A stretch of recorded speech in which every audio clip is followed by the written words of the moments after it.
আসসালামু আলাইকুম এভরিওয়ান, কেমন আছেন সবাই? আশা করি অনেক অনেক ভালো আছেন। তো আজকে একটা নতুন রেসিপি নিয়ে চলে আসলাম। তো আমার চ্যানেলে আপনাদেরকে আসার জন্য অসংখ্য ধন্যবাদ এবং প্লিজ ভিডিওটা শেষ পর্যন্ত দেখবেন এবং সাবস্ক্রাইব করবেন। তো আজকে আমি রান্না করব খাসির মাংস। ঠিকই শুনছেন, বাট একটু অন্যরকমভাবে ভাবলাম, একটু অন্যরকমভাবে রান্না করব। তো আপনাদেরকে দেখাবো না, সেটা কখনো হয়, তার জন্য আপনাদেরকে শেয়ার করলাম রান্নাটা। তো প্রথমে আমি কড়াইতে পরিমাণ মতো তেল দিয়ে দিয়েছি।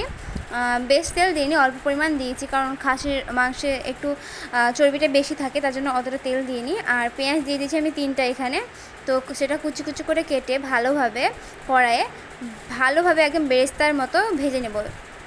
তো দেখতেই পাচ্ছেন অনেকক্ষণ ভাজার পর পেঁয়াজের কালার চলে এসেছে, ব্রাউন কালার। এই ব্রাউন কালার হয়ে গেছে। এবার আমরা পেঁয়াজটাকে একটু নাড়াচাড়া করে উঠিয়ে নিব। এখানে আমি সব পেঁয়াজটা উঠিয়ে নিব, ঠিক আছে? একটু আলাদাভাবে রান্না করব যেহেতু, তার জন্য। তো সব পেঁয়াজ আমি উঠিয়ে নিয়েছি। আর এইরকম এগুলো থাকলে কোনো অসুবিধা নেই। তো তারপর আমি এই খাসির মাংসটা ঢেলে দেবো। তোমাদেরকে আগে দেখালাম আমি মাংসটা। তো ওখানে কেটে রেখে রেডি করে দিয়েছি। তো চলো এবার এটাকে হালকা করে ভেজে নেওয়া যাক।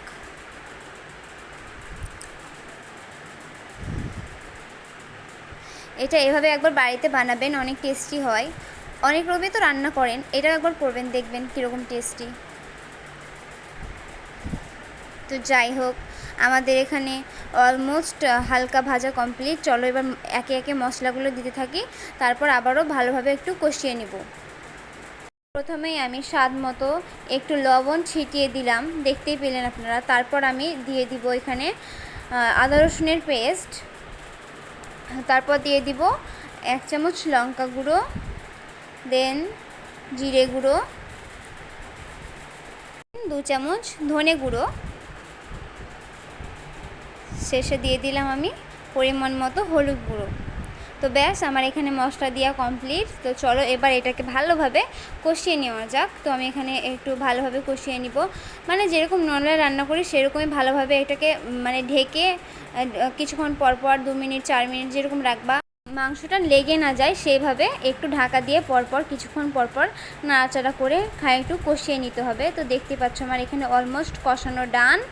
তো আমি এবার যেটা মানে বেরেস্তা, যেটা পেঁয়াজটা আমি তুলে রেখেছিলাম, ওটাকে এবার যখন মাংসটা আমার হয়ে আসলো তখন সেটাকে আমি ছিটিয়ে দিলাম। দেখতেই পেলে কত সুন্দর লাগছে দেখতে, তাই না? তো যাই হোক, ছিটিয়ে দেওয়ার পর আবারও ভালোভাবে নাড়াচাড়া করে নেব। যখন মাংসটা প্রায় হয়ে আসবে তখন আমি এই বেরেস্তাটা দিয়ে দিলাম। তো এখানে আমার মাংস কষানো প্রায় কমপ্লিট। এবার আমি পরিমাণ মতো জল দিয়ে দিব।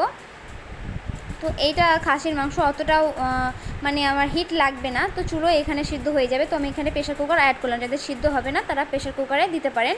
তো আমি এখানে চুলোয় রান্না করছি যেহেতু, তো চুলোয় আমি পরিমাণ মতো জল দিয়ে এটাকে এবার প্রায় আধ ঘন্টা মতন রেস্টে রেখে দেবো। আধ ঘন্টা পর আবারও আসছি, ততক্ষণ এটা হতে থাকুক।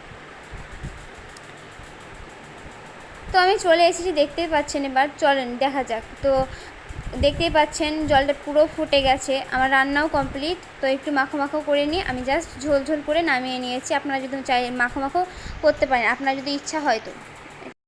তো আমার রেসিপিটা যদি আপনাদের ভালো লেগে থাকে প্লিজ প্লিজ আমাকে সাবস্ক্রাইব করবেন এবং পাশে থাকার চেষ্টা করবেন। তো আমি চলে এসেছি ভাত নিয়ে।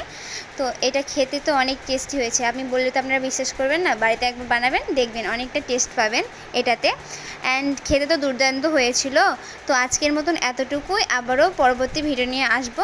তো সবাই ভালো থাকবেন, আল্লাহ হাফেজ।